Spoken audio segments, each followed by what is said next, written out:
Proper आ रही है तक, एक बार कंफर्म करेंगे।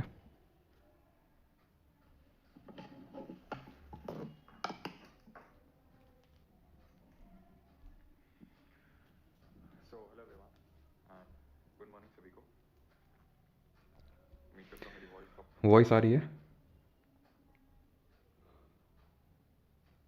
Okay, app is not working. क्या प्रॉब्लम आ रही है ऐप में?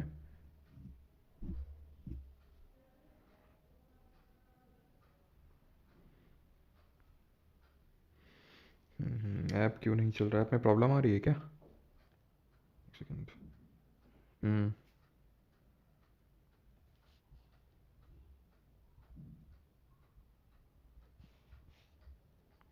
एक सेकंड। ठीक है, मैंने रिपोर्ट कर दिया, वो एप्लीकेशन भी ठीक हो जाएगा ना। अनएक्सपेक्टेड एरर दिखा रहा है, भी ठीक हो जाएगा थोड़ी देर में। सर आपके बच्चे डीपीएस में पढ़ते हैं क्या बेटा? क्या ही बोले हम, दुखती ना उस पर हाथ रख देते हो। चलो भाई, तो आज हम लोग स्टार्ट करेंगे मराठा एम्पायर। ठीक है, तो कल हम लोगों ने देखा था, या फिर अभी सब्सिक्वेंटली हम लोग देखते चले आ रहे थे, किस तरह से जो रीजनल यहाँ पे एम्पायर्स हैं वो एमर्ज हुए धीरे धीरे, जैसे कि अवध, राजपूत कॉन्फेडरेसीज, ठीक है, वैसे और जो हमारा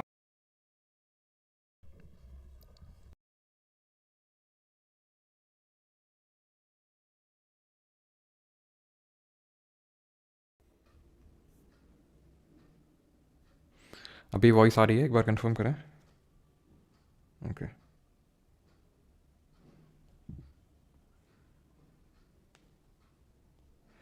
बताओ बताओ बताओ बताओ, जल्दी जल्दी जल्दी। वॉइस आ गई होगी अभी, अभी कंफर्म करना। अभी वॉइस आ रही है, एक बार कंफर्म। ठीक है, वॉइस प्रॉपर है अभी। तो आज हम लोग स्टार्ट करने वाले हैं मराठास। गुरु जी, ये फोर्ट ऑफ रायगढ़ है। हाँ जय, ये फोर्ट ऑफ रायगढ़ ही है, छत्रपति शिवाजी महाराज जी का फोर्ट।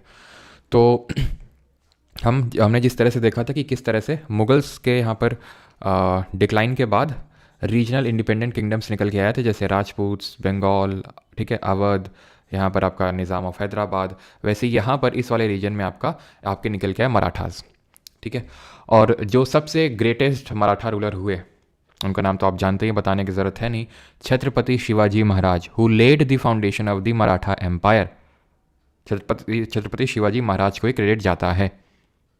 अब सबसे पहले हम स्टार्ट करने वाले हैं छत्रपति शिवाजी से ही, है ना। तो मराठा स्टेट की अगर हम बात करें तो 1674 से 1720 तक रहा।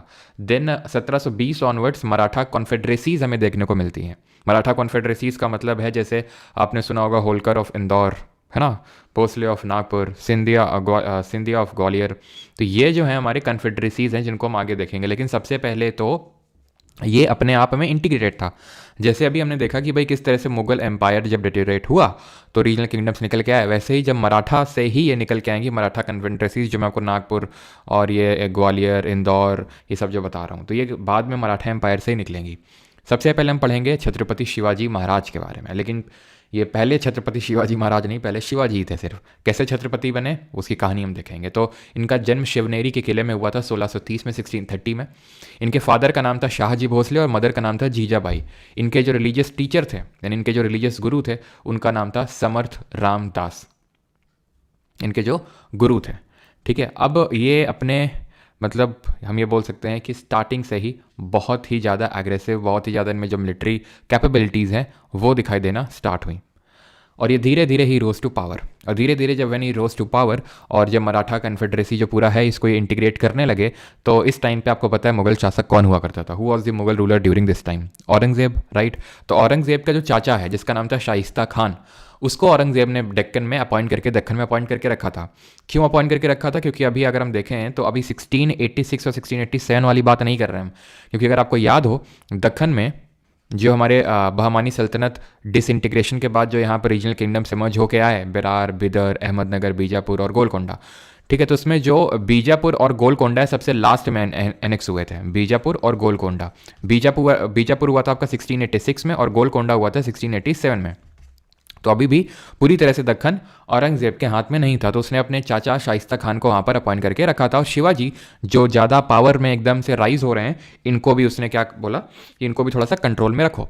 Shivaji lost in Poona initially but later made a bold attack against him in 1663 and plundered Surat and later Ahmednagar. यानी कि एक्चुअल में ये जो हमारे मराठास थे, मराठा एम्पायर के रूलर्स जो जो भी रहे, तो इनका मेन टारगेट ऐसा ये नहीं था कि हम रूल करें, हम मुगल्स को हटाएं एंड देन हम पूरे भारत में शासन करेंगे, ऐसा कुछ नहीं था। इनका ये था लूट करना, प्लंडरिंग करना। और उसके लिए इन्होंने एक टेक्निक ईजाद कर रखी थी जिसको हम बोलते हैं गुरिल्ला वॉरफेयर, जो कि आज भी काफ़ी प्रचलित है। गुरिल्ला वॉरफेयर का मतलब होता है आप हिडन अटैक करते हो एनिमी पे, सरप्राइज अटैक देते हो, एनिमी को पता भी नहीं चलता है और एकदम से सरप्राइज अटैक आप देते हो। तो उसमें माहिर थे शिवाजी। तो इनका मेन काम वही था कि भाई हम तुम पर अटैक करेंगे और तुमसे टैक्स वसूलेंगे। उसको हम चौथ और सरदेशमुखी के नाम से जानते हो, अभी हम आगे देखेंगे। तो Shivaji lost Poona but later made a bold attack, यानी पूना तो पहले हार गए शाइस्ता खान से, लेकिन देन शाइस्ता खान पे इन्होंने रिटेलिएशन दी और शाइस्ता खान जो है इनकी उंगली काट डाली शिवाजी ने। ठीक है, मतलब भागने में ये सक्षम था कौन? शाइस्ता खान। नहीं तो हो सकता है मारा भी जाता। अब इंटेंशनली शिवाजी ने छोड़ दिया या फिर बच निकला शाइस्ता खान, वो तो पता नहीं, लेकिन हाँ इसकी उंगलियां कट गई। ठीक है, और एक तरह से ये एक माइटी ब्लो था औरंगजेब के लिए, एक सिग्नल था कि बेटा औरंगजेब अब ये दक्खन में एक there is someone who can challenge your authority. तो यही कारण था कि क्यों औरंगजेब नीचे यहाँ पर दक्खन में आके बैठा 20-25 साल, और यही कारण था जो मुगल्स का डिटेरेशन का कारण बना कि मुगल किस तरह से डिसइंटीग्रेट हो गए।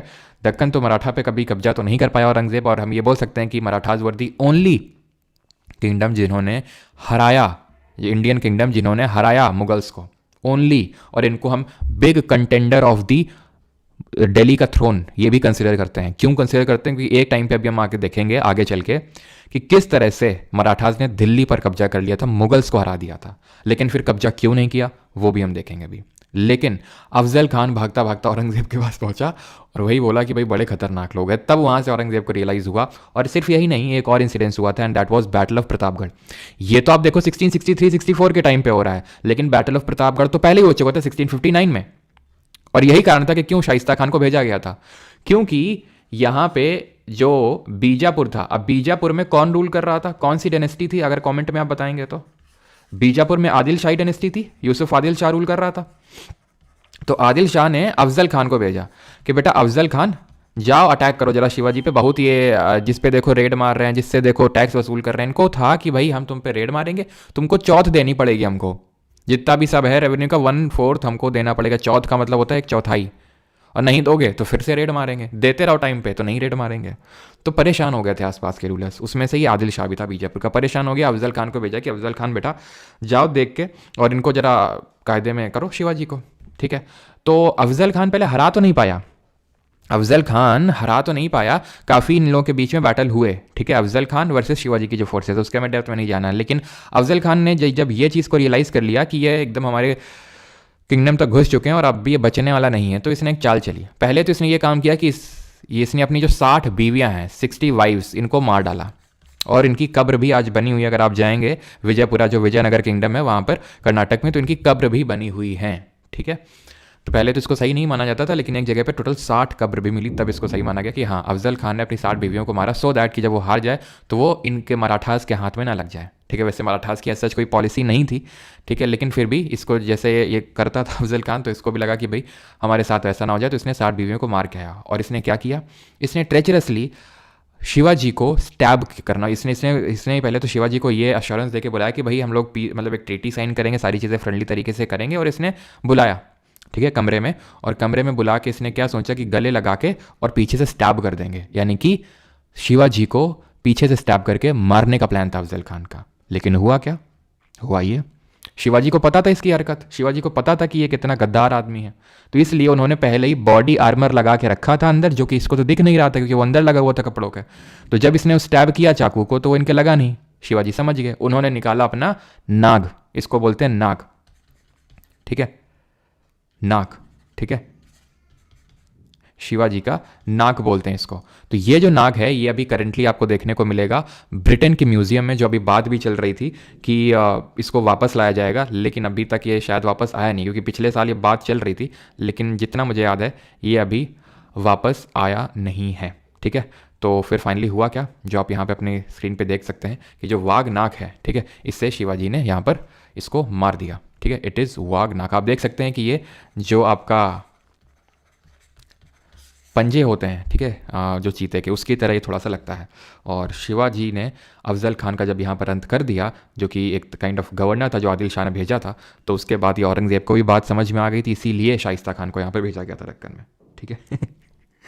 और जब चीख ऐसी निकली तो अफजल खान को मज़ा आ गया, ठीक है। और रस के कमर तो रही नहीं अब। खैर आगे चलते हैं। App is not working Anish ji, वो ऐप शुरू हो जाएगा, ठीक है, प्लीज़ अभी यहाँ पर फोकस कर लीजिए, ऐप पे काम चल रहा है कुछ, है ना। बाघ नहीं है वो, वाघ नाग बोलते हैं उसको, है ना, वाघ नाग बोलते हैं।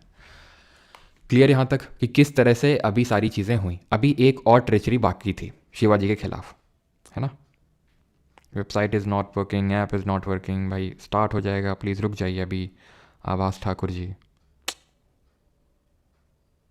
चलो। तो यहाँ तक क्लियर हो गया। 1659 पर अटैक होता है अफजल खान पे बैटल ऑफ प्रतापगढ़ में। आदिल शाह खुद नहीं आया था, इसको भेजा था, काफ़ी लंबा चौड़ा था, मतलब ये सब समझ लो कि शिवाजी का दुगना था ये, शिवाजी इसके आधे थे, ठीक है। तो इसको लग रहा था आराम से ऐसे कर लेंगे, गले मिल के और खड़ाक से मार देंगे, लेकिन बेचारा मारा गया यहाँ पे, ठीक है। और उसके बाद आपको पता है, सॉरी गलती से मैंने यहाँ पर अफजल खान लिख दिया, अफजल खान यहाँ पर नहीं होगा, यहाँ पर होगा शाइस्ता खान, ठीक है। शाइस्ता खान होगा, बिकॉज शाइस्ता खान औरंगज़ेब का चाचा था, वो भागता हुआ गया था, ठीक है। तो शाइस्ता खान पे बाद में होता है, अफजल खान पे पहले अटैक होता है। तो गद्दारी करी थी एक तरह से अफजल खान ने, और अब गद्दारी करने का टाइम था औरंगज़ेब का। क्या हुआ, राजा जयसिंह को भेजा गया, ठीक है। जब अफजल खान वाला भी हो गया, ठीक है, जब शाइस्ता खान वाला भी हो गया इंसिडेंट, तब राजा जयसिंह को अपॉइंट किया गया बाई औरंगज़ेब, जो कि हम पहले पढ़ चुके हैं। ये जो अम्बेर या फिर आमेर के राजा थे, ठीक है, वो ये वही अम्बेर है जो कछवार राजपूत रूलर थे, जिनसे शादी हुई थी अकबर की, उनकी बेटी भारमल की जो बेटी थी, अगर आपको याद हो, है ना, क्या नाम था उनका, हरका बाई। तो जय सिंह को अपॉइंट किया गया था कि आप जो है शिवाजी को बुलाओ और शिवाजी पे पहले अटैक करो, और पहले अटैक हुआ, ठीक है। और जब अटैक हुआ, ठीक है, पुरंदर पर अटैक हुआ, शिवाजी पर अटैक हुआ, जयसिंह ने अटैक किया, तो यहाँ पर ट्रीटी ऑफ पुरंदर साइन करी गई 1665 में, 1665 में। और इस ट्रीटी के तहत शिवाजी को अपने 23 किले, 23 जो फोर्ट्स थे, वो देने पड़े किसको, जयसिंह, मतलब एक तरह से औरंगजेब को या फिर मुगल्स को हम बोल सकते हैं, सरेंडर करने पड़े। और ये शिवाजी की एक टैक्टिक्स भी थी, टैक्टिक्स इन द सेंस कि वो समझ चुके थे कि भाई यहाँ पे सही ही है, यही है कि जो अपने जो जनता है उसकी जान बचाई जाए, जान की भलाई करते हुए यहाँ पर समझौता करना ही अभी सही होगा, ठीक है। अब हुआ ये कि ओवर द टाइम यहाँ पे जयसिंह को, क्योंकि फिर से पता था औरंगजेब को कि फिर से शिवाजी कुछ ना कुछ यहाँ पर फिर करेंगे, तो एक्चुअल में जयसिंह को फिर से यहाँ पर, क्योंकि वो अपॉइंटेड ही था इसीलिए, ताकि शिवाजी को यहाँ पर एक तरह से लगाम लगाया जा सके। औरंगजेब का भी यही गोल बन चुका था। तो यहाँ पर कोर्ट में बुलाया गया भाई औरंगजेब कि यहाँ पर आपको, औरंगजेब जयसिंह ने ऐसा बोला कि आपका हम पूरा खर्चा उठाएंगे, सब कुछ करेंगे, आप यहाँ पर कोर्ट में आइए, औरंगजेब आपके साथ कुछ वार्तालाप करना चाहते हैं, फ्रेंडली ट्रीटी वगैरह सारी चीज़ें करते हैं। अब उसी ट्रीटी के दौरान ही आप, ऐसा ये मैंने आपको स्टोरी पहले भी बताई थी कि किस तरह से छत्रपति शिवाजी महाराज और उनके बेटे शंभाजी महाराज, क्योंकि बेटे भी इनके साथ में गए थे, शिवाजी के जो बेटे थे शंभाजी, उन दोनों लोगों को क्या कर लिया गया, बंदी बना लिया गया। और जब दोनों लोगों को बंदी बना लिया गया तो कैसे वो वहाँ से निकल गए वो औरंगजेब को भी पता नहीं चला, वो सब हमने डिस्कस किया था, ठीक है। और वो जब वहाँ से निकले 1674 में रायगढ़ पहुँच के उन्होंने खुद को क्या डिक्लेयर कर दिया, छत्रपति डिक्लेयर कर दिया, और हैंदव धर्मोधरक का टाइटल ले लिया, ठीक है। तो और रायगढ़ को इन्होंने अपना कैपिटल बना लिया, लेकिन इनकी डेथ हो जाती है 1680 में छत्रपति शिवाजी महाराज जी की, ठीक है। ये शिवाजी का फोर्ट है। देन इनके बाद, ठीक है, और शिवाजी के कोर्ट में अष्ट प्रधान की नियुक्ति होती है। जैसे अगर आपको याद हो तो हमने नवरत्न देखे थे चंद्रगुप्त सेकंड के कोर्ट में, हमने नवरत्न देखे थे अकबर के कोर्ट में, हमने अष्ट दिग्गज देखे थे इनके KDR यानी कृष्णदेव राय के कोर्ट में, और इसी तरह हम अष्ट प्रधान यहाँ मंडल देख रहे हैं कहाँ पर, शिवाजी के कोर्ट में। यहाँ पर टोटल 8 मिनिस्टर थे जो शिवाजी का पूरा ये जो काइंड ऑफ इनको एडवाइस करते थे पूरा एडमिनिस्ट्रेशन रन करने में, ठीक है। रेवेन्यू सोर्स कहाँ से आता था इनका, तो जैसे मैंने बताया आपको कि इनका मराठास का मेन काम होता था रेड मारने का, कि भाई हम रेड मारेंगे और आपसे चौथ और सरदेशमुखी क्या करेंगे, निकालेंगे। चौथ मतलब 1/4, 25% ऑफ लैंड रेवेन्यू पे टू मराठास, नहीं पे करोगे तो लूटेंगे, ठीक है। देते रहोगे चौथ को टाइम टाइम पे तो नहीं रेड मारेंगे, नहीं तो रेड मार के फिर चौथ वसूल करेंगे आपसे। और एडिशनल 10% लगाया जाता था sardeshmukhi, those lands of Maharashtra over which Marathas claimed hereditary rights but these were parts of Mughal empire का पार्ट थे, लेकिन मराठाज इसमें हेरिडेटरी अपने जो राइट्स है वो क्लेम करते थे, या फिर जो एक तरह से जो गांव के मुखिया टाइप हो गए उनसे ये टैक्स लिया जाता था। किसानों पे टैक्स नहीं लगता था जो मराठा एम्पायर के तहत आते थे, ठीक है, क्योंकि वही जो किसान या फिर पेशेंट कम्युनिटी थी वो रेड मारने में शिवाजी को या फिर जो आगे हमारे आते हैं पेशवा वगैरह उनको हेल्प करते थे वो। तो ये जो चौथ है और सर देशमुखी, इसको ध्यान रखेंगे, चौथ 1/4 होता था और सर देशमुखी एडिशनल जो 10% देना होता था दैट वॉज सर देशमुखी। अब शिवाजी महाराज के बाद इनके बेटे आते हैं जिनका नाम था संभाजी महाराज। 1680 से लेकर 89 तक रूल रहता है इनका। He was the elder son of Shivaji from Saibai, क्योंकि इनकी 2 शादी हुई थी शिवाजी की। तो एक हुई थी आपकी सोयराबाई के साथ और एक थी साईबाई। तो सोयराबाई के साथ थे राजा राम करके और साईबाई के साथ करके थे संभाजी। अब संभाजी क्योंकि बड़े थे शिवाजी के साथ, काफ़ी वो रहे भी थे, तो इसलिए यही अब ये थ्रोन पे बैठे। ठीक है, इन्होंने तो पहले अपने राजा राम कौन थे, इनके younger son of Shivaji in the war, मतलब कि जो अभी मैंने आपको बताया कि राजा राम जो थे वो जो इनकी दूसरी वाइफ थी सोयराबाई, ठीक है, शिवाजी की, उनके बेटे थे, उनके साथ हुए बेटे थे राजा राम। तो उनको पहले हटाया और खुद थ्रोन पे बैठे। और यहाँ पर औरंगज़ेब और इनके बीच में थोड़ा सा मनमुटाव चला। मनमुटाव इसलिए चला क्योंकि औरंगज़ेब चाहता था कि ये इनकी एक तरह सुजैनिटी को एक्सेप्ट करें, जिसके लिए राज़ी हो गए थे एक हद तक। ठीक है, और ये भी चाहता था औरंगज़ेब कि ये इस्लाम धर्म को अपनाए। तो अब पता नहीं है सीरियसली या फिर मजाक के तौर पे कटाक्ष करते हुए संभाजी ने बोला कि अपनी बेटी हमें दे दो, हम इस्लाम धर्म अपना लेंगे। और ये माना जाता है कि औरंगज़ेब इस बात से चिढ़ गया और उन्होंने संभाजी को बहुत ही ग्रूसम डेथ दी। ग्रूसम, और एक कारण ये भी था कि वो मराठास को डराना भी चाहता था, क्योंकि शिवाजी तो थे नहीं अभी। ठीक है, क्योंकि छत्रपति शिवाजी अभी नहीं थे, तो उसको ये था कि भाई अब शायद हम इनको हटा दें और मराठा एम्पायर को अपने कंट्रोल में ले आए। तो संभाजी को इसने क्या दी, ग्रूसम डेथ दी। ग्रूसम डेथ का मतलब इनके नाखून निकलवाए और आंखों में सरिया जो सब आप सुनते हैं डलवाया, ये सब इसने किया, gruesome death, so that Marathas के मन में एक फियर हो औरंगज़ेब के लिए। लेकिन मराठास इससे और भड़क गए जब से 1689 में ये कांड हुआ। तो ठीक है, तो औरंगज़ेब तो के हाथ में कभी वैसे मराठा एम्पायर लगा नहीं। लेकिन जब इनकी डेथ हो गई संभाजी के, तो इस बार अब थ्रोन पे कौन बैठेगा, राजा राम बैठेंगे। और राजा राम की कुछ टाइम बाद डेथ हो जाती है अपने आप। ठीक है, तो राजा राम की जो वाइफ थी, तो ये मैंने आपको बता दिया, राजा राम जो थे वो शिवाजी और सोयराबा के बेटे थे। सोयराबाई जो हैं वो शिवाजी की दूसरी वाइफ थी। न्यू पोस्ट क्रिएटेड, प्रतिनिधि की नई पोस्ट क्रिएट की थी। तो अष्टप्रधान तो अभी से पहले से ही एग्जिस्ट करते थे, प्रतिनिधि की एक नई और पोस्ट क्रिएट कर दी। इनकी डेथ हो जाती है 17 में। ठीक है, और यहाँ को पहले ही बता चुका हूँ कि इनकी नेचुरल डेथ होती है। देन इनके बाद इनकी जो वाइफ थी, वाइफ का नाम था ताराबाई, और इनके जो बेटे थे यानी राजा राम और ताराबाई, उनका नाम था शिवाजी दी सेकंड। तो उनको थ्रोन पे बिठाया जाता है कि वो अब यहाँ पर शासन करेंगे। लेकिन जो संभाजी महाराज थे, इनके बेटे का नाम था शाहूजी महाराज। ठीक है, अब मैं आपको पूरा समझाता हूँ। जैसे शिवाजी हैं, ये शिवाजी के 2 बेटे, एक वाइफ से यानी कि साईबाई से संभाजी और सोयराबाई से राजा राम। संभाजी के बेटे हैं साहू जी और राजा राम के बेटे हैं शिवाजी दी सेकंड। ठीक है, उनकी वाइफ है ताराबाई। तो इनको जब थ्रोन पे बिठाया गया तो शाहू जी अब इनको हटा के, किसको, शिवाजी 2 को हटा के थ्रोन पे बैठे। ठीक है, क्योंकि छत्रपति शाहू जी किसके बेटे, संभाजी। तो वो मुगल्स ने, औरंगजेब ने जब इनको मारा संभाजी को, तो शाहू जी को कैप्चर कर रखा था। और क्योंकि कैप्चर कर रखा था, उस टाइम पे कोई था नहीं, इसीलिए राजा राम की जो वाइफ है ताराबाई, वो शासन कर रही थी शिवाजी 2 को थ्रोन पे बिठा के। लेकिन जब इनको बहादुर शाह ने रिलीज कर दिया औरंगजेब की डेथ के बाद 1707 में, तो उसके बाद ये थ्रोन पे बैठे, जहां पर इन्होंने ताराबाई को, जो राजा राम की वाइफ थी, उनको बैटल ऑफ खेत करके एक जगह है, वहां पर हरा के ये थ्रोन पे बैठे। और किसकी हेल्प ली, तो बालाजी विश्वनाथ की हेल्प ली। ये कौन थे, ये पेशवा थे। पेशवा कौन होता है, मराठा एम्पायर में जो प्राइम मिनिस्टर होता है उसको पेशवा बोलते हैं। ठीक है, तो इन्होंने as a small revenue officer के तौर पे इन्होंने करियर स्टार्ट किया, लेकिन he became the first Peshwa. ठीक है, और इन्होंने छत्रपति शाहू जी महाराज को थ्रोन पे बैठाया 1708 के टाइम पे। इसके बाद 1713 में ये पेशवा बने। पेशवा सच पहले कोई पोस्ट नहीं होती थी, लेकिन जब ये आया बालाजी विश्वनाथ, तो उसी टाइम पे पेशवाशिप ओरिजिनेट होती है 1713 में, और इनको इसीलिए पहला पेशवा भी माना जाता है। अब जो इनके बेटे हैं, जो पहले पेशवा हैं बालाजी विश्वनाथ, इनके बेटे वो जाके बनते हैं अभी इस पूरे, हम बोल सकते हैं कि जो मराठा एम्पायर है उसमें सबसे ज़्यादा, अगर किसी ने यहाँ पे रेड मारी और टेरिटरी अपने अंडर में करी, तो he was Balaji Rao the first. वो शिवाजी भी नहीं थे, लेकिन हम इनका नाम पढ़ते नहीं उतना ज़्यादा, शिवाजी का पढ़ते, बिकॉज शिवाजी ने एक्चुअल में फाउंडेशन ले करी थी उस चीज़ की। ठीक है, बाजीराव 1 की अगर बात करें तो ये वही है जो बाजीराव मस्तानी आपने मूवी देखी होगी, तो ये एक्चुअल में वही, जो उस मूवी में जो ये दिखाए गए हैं, जो रणवीर सिंह ने जो रोल किया है, वो बाजीराव दी फर्स्ट का किया, जो बालाजी विश्वनाथ के बेटे थे। इन्होंने निज़ामुल मुल्क असफ जाह, जो हैदराबाद का हमने देखा था, है ना, हैदराबाद जो प्रिंसली स्टेट था, तो उसका ये फाउंडर था, जो निज़ामुल मुल्क असफ जाह, उसको हराया। ठीक है, फर्स्ट निज़ाम ऑफ हैदराबाद, और ट्रीटी ऑफ दोराहा सराई उसके साथ साइन करी। ठीक है, किसके साथ, निज़ाम ऑफ हैदराबाद के साथ। क्लियर रहती चीज़। अब इन्होंने काफ़ी सारी रेड करी, और ये ट्रीटी कब साइन होती है, काइंड ऑफ एग्रीमेंट होता है 1737 में। ठीक है, 1737 में होता है, और कुछ टाइम बाद इनकी डेथ भी हो जाती है। ठीक है, इन्होंने दिल्ली पे भी रेड करी, बालाजी राव दी फर्स्ट ने। ठीक है, बालाजी राव फर्स्ट ने दिल्ली में रेड करी और हरा दिया मुगल एम्परर को। कौन था उस समय मुगल एम्परर? सोचिए, गेस करिए। 1739 में नादिर शाह का अटैक हुआ था, उसने दिल्ली को लूटा था। उस समय कौन था? मोहम्मद शाह रंगीला, जिसने किसको मरवाया था? सैयद ब्रदर को। और एक्चुअल माना जाता है कि जो सैयद ब्रदर थे उनके टाइज थे विश्वनाथ जी के साथ, क्योंकि सैयद ब्रदर भी कन्वर्टी थे, यानी हिंदू से वो इस्लाम में कन्वर्ट हुए थे, तो उनके टाइज अच्छे थे विश्वनाथ के साथ। और ये माना जाता है कि फारूक सियार, जिसने गोल्डन फरमान इशू किया था 1717 में, याद है आपको, अंग्रेजों को, तो उस फारूक सियार को मरवाने का काम किसने किया था? सैयद ब्रदर ने। तो एक्चुअल माना जाता है कि सैयद ब्रदर ने बालाजी विश्वनाथ की हेल्प ली थी फारूक सियार को मरवाने में। ठीक है, तो ये बालाजी राव द फर्स्ट ने किसको हराया यहां पर? मुगल नादिर शाह को। ठीक है, और उससे मालवा वगैरह का जो रीजन है वो अपने अंडर में ले लिया। तो सबसे जो प्रोमिनेंट रूल माना जाता है कि सबसे ज्यादा एम्पायर था किसी के टाइम पे, बाजीराव द फर्स्ट का था।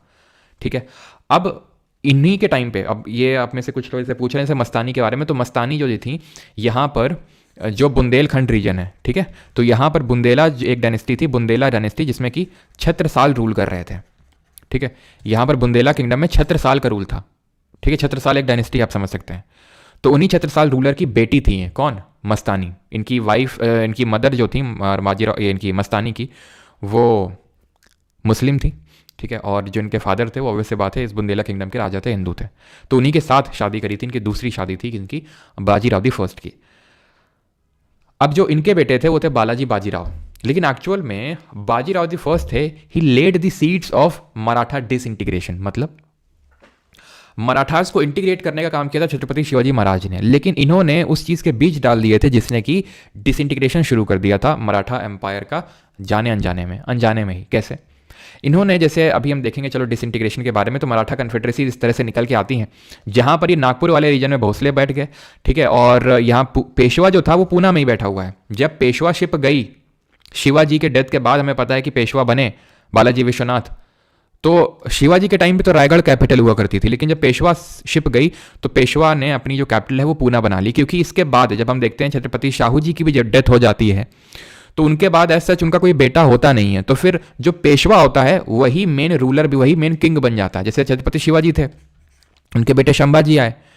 ठीक है, तो अब उनके टाइम पे ये हमने देखा था कि भाई शाहू जी आए, उनके टाइम पे ये बालाजी विश्वनाथ है पेशवा, जो उनके नीचे थे, लेकिन इनका क्योंकि बेटा नहीं था तो अब पेशवा को ही अब से किंग बनने लगा था पेशवा। तो पेशवाज ने अपनी कैपिटल को पूना बना लिया, तो पेशवा पूना में बैठा है। इसने एक अपना एक काइंड ऑफ हम बोल सकते हैं कबीला भोसले जो थे उनको नागपुर में छोड़ रखा है, गायकवाड़ बड़ौदा में देख रहे हैं, होलकर इंदौर में, और सिंधिया ग्वालियर में। तो इनका काम ही था रेड मारने का, ये इधर मार रहे हैं, ये इधर मार रहे हैं, ये इधर और इधर वाले एरिया में मार रहे हैं, और ये अपना नीचे कवर कर रहे हैं जो। ठीक है, तो यानी कि हर जगह चारों तरफ रेड मारने का जो काम था, इसी वजह से बाजीराव द फर्स्ट के टाइम पे ये पूरा जो इंडिया का पार्ट है, ये बाजीराव द फर्स्ट के टाइम पे मराठा एम्पायर इतना था, और यहाँ तक कि मैंने बताया दिल्ली को इन्होंने हरा दिया था, दिल्ली को भी हरा दिया था बाजीराव दी फर्स्ट ने। लेकिन ये वापस चले आए क्योंकि कहीं ना कहीं उन्हें भी पता था कि नादिर शाह का अटैक होने वाला है, और फिर अवध यहाँ बैठा हुआ है जो लॉयल है मुगल के लिए, यहाँ पर हैदराबाद बैठा हुआ है जो लॉयल है मुगल के लिए, तो वो पीछे से इधर से सेना लेके आ सकता है, तो इसीलिए इन्होंने सोचा कि यहाँ से हट लेते हैं। लेकिन यहाँ पर एक टाइम था कि आप बोल सकते हैं कि मराठास के पास ये था डिसीजन लेने के लिए कि भाई वो चाहते तो डिथ्रोन कर ही दिया था, हरा ही दिया था, और चाहते तो वहाँ पर गद्दी में बैठ सकते थे। ठीक है, तो अब इनके जो बेटे, तो इस तरह से मराठा कन्फेडरेसी जो है धीरे धीरे हम देखेंगे, ये जो इन्होंने बांट रखा था कि भाई तुम्हें उधर रेड मारना है, तुम्हें उधर रेड मारना है, यही धीरे धीरे धीरे धीरे धीरे जो है इंडिपेंडेंट हो जाते हैं, और इनको फाइनली अलग करने का काम होता है ब्रिटिशर्स के द्वारा। उनको तो पता ही है कि कैसे डिवाइड करना है, तो ये मराठा कन्फेडरेसी बटी, और जो बाजीराव दी फर्स्ट के जो बेटे थे बालाजी बाजीराव, अब ये थ्रोन पे आते हैं। लेकिन अब दिक्कत कहाँ पे होगी वो हम देखेंगे कि जो बालाजी बाजीराव थे, इनके टाइम पे, जिनको नाना साहेब के नाम से जानते हैं, थर्ड बैटल ऑफ पानीपत होता है। कमेंट करके जल्दी से बताएंगे कि पानीपत का जो पहला युद्ध है और पानीपत का जो दूसरा युद्ध है ये कब हुए थे। पानीपत का पहला युद्ध अगर आपको याद हो, बाबर वर्सेस इब्राहिम लोदी, जीत होती है बाबर की। पानीपत का दूसरा युद्ध होता है अकबर की फोर्सेस जो बैरम खान लीड कर रहा था, और जो अफगान फोर्सेस है जिसको हेमचंद्र विक्रमादित्य फिर हेमो लीड कर रहा था। तो ये हुआ था आपका 1526 में, ये हुआ था आपका 1556 में, 1556 में। अब 1761 में 1761 में बालाजी बाजीराव के टाइम पे थर्ड बैटल ऑफ पानीपत होता है, मराठास वर्सेस अफगान्स के बीच में। अब ये बैटल होता कैसे वो थोड़ा सा समझ लीजिए, एक सेकेंड।